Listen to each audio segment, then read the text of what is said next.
ప్రేమతో నిండిన తోట. అమ్మకు ఒక కానుక.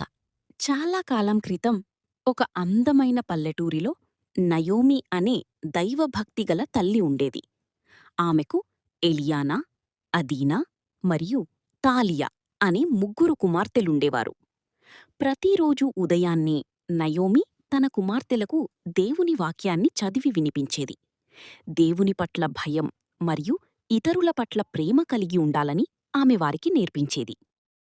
ఒక ప్రత్యేకమైన రోజు రాబోతోంది. అదే అమ్మల పండుగ.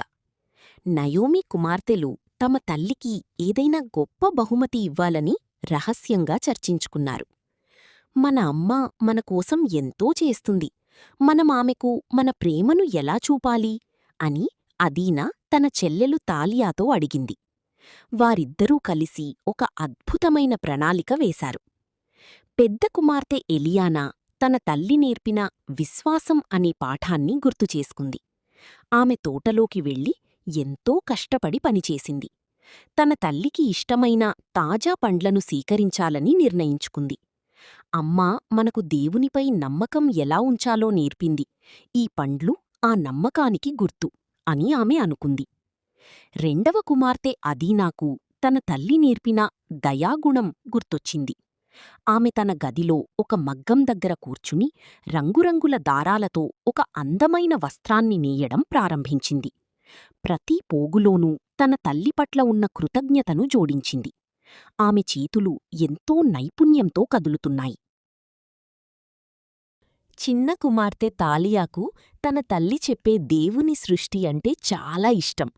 ఆమె ఇంటికి దూరంగా ఉన్న కొండలపైకి వెళ్లి అక్కడ పూసిన అత్యంత సువాసనగల అడవి పూలను కోసింది. అమ్మ ముఖం ఈ పూలలాగే ఎప్పుడూ వికసిస్తూ ఉండాలి అని తాలియా మనసారా కోరుకుంటూ పూలను సేకరించింది.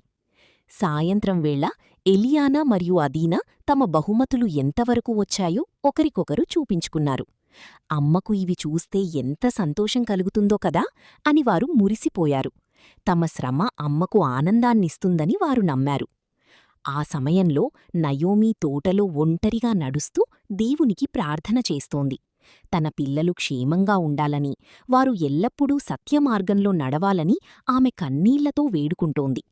పిల్లల కోసం తల్లి చేసే ప్రార్థన కంటే గొప్ప శక్తి ఏముంటుంది?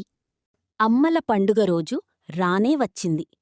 తాలియా అందరికంటే ముందుగా నిద్రలేచి అమ్మ గదిలోకి వెళ్ళింది. నిద్రపోతున్న అమ్మను మెల్లగా తట్టిలేపి, అమ్మా, ఈరోజు నీకు చాలా ప్రత్యేకమైన రోజు అని ముద్దు పెట్టింది. నయోమి కళ్ళు తెరచి తన చిన్నారిని చూసి మురిసిపోయింది. ఇంతలో ఎలియానా మరియు అదీనా కలసి హాలును అందంగా అలంకరించారు. వారు అమ్మకోసం ప్రత్యేకమైన అల్పాహారాన్ని సిద్ధం చేశారు.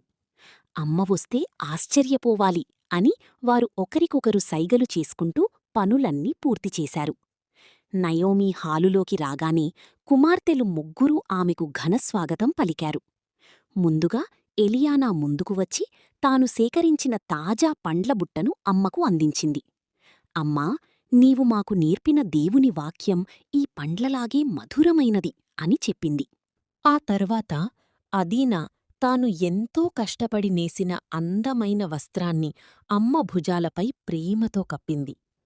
అమ్మా, నీ దయ మమ్మల్ని ఈ వస్త్రంలాగే ఎప్పుడూ వెచ్చగా కాపాడుతుంది. ఇది నా చేతులతో నీకోసం ప్రత్యేకంగా నేసింది అని అదీనా తన తల్లిని హత్తుకుంది. చివరగా తాలియా పరిగెత్తుకుంటూ వెళ్లి తాను తెచ్చిన పూలగుత్తిని అమ్మ చేతిలో పెట్టింది. అమ్మా, నీవు మా జీవితంలో దేవుడిచ్చిన అత్యంత అందమైన పువ్వువి అని చెప్పి చిన్న పాట పాడింది.